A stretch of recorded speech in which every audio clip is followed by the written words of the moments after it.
நம்ம நிறைய இடத்துல மிஸ் பண்ற ஒரே ஒரு விஷயம் என்ன தெரியுமா?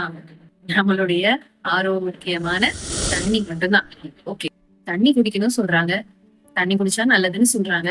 ஒரு நாளைக்கு 2.5 லிட்டர் 3 லிட்டர் தண்ணி குடிக்க சொல்றாங்க. ஆனா எப்பெல்லாம் தண்ணி குடிக்கணும், எப்படி தண்ணி குடிக்கணும் நான் சொல்லட்டுமா?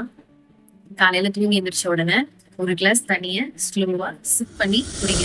அப்புறமா நம்ம எக்ஸசைஸ் பண்ற ஹேபிட் இருக்கு, இந்த வாக்கிங் போற ஹேபிட் இருக்கு அப்படின்னா எக்ஸசைஸ் பண்றதுக்கு ஒரு ½ முன்னாடி தண்ணி குடிங்க. எக்ஸசைஸ் பண்ணிட்டு இருக்கும் போது தண்ணி தாகம் எடுக்குது அப்படின்னா கொஞ்சம் கொஞ்சமா சிப் பண்ணி குடிங்க.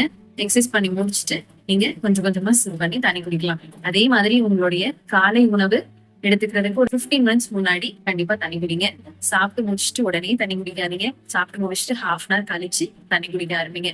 அதே மாதிரி ஒரு 11 to 1 o'clock குள்ளர நீங்க அப்பப்போ எப்போல்லாம் தாகம் எடுக்குதோ அந்த டைம்ல வந்து கொஞ்சம் கொஞ்சமா சிப் பண்ணி தண்ணி தாராளமா குடிக்கலாம். மதிய லஞ்சுக்கு முன்னாடி ஒரு ½ முன்னாடி தண்ணி குடிங்க. சாப்பிட்டு முடிச்சுட்டு அதே மாதிரி ½ கழிச்சு தண்ணி குடிங்க. ஈவினிங்கும் டின்னர் டைம்லயுமே ஃபுட் எடுக்கிறதுக்கு ½ முன்னாடியும் ½ பிறகும் வந்து தண்ணி குடிங்க.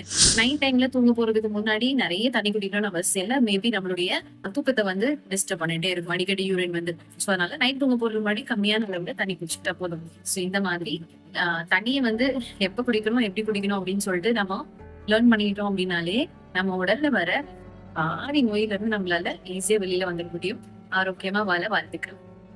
இந்த மாதிரியான மருத்துவ ஆலோசனைகளை கேட்டு தெரிஞ்சுக்க இந்த நம்பருக்கு கால் பண்ணுங்க. லைக் பண்ணுங்க, கமெண்ட் பண்ணுங்க, ஷேர் பண்ணுங்க, சப்ஸ்கிரைப் பண்ணுங்க. தேங்க்யூ.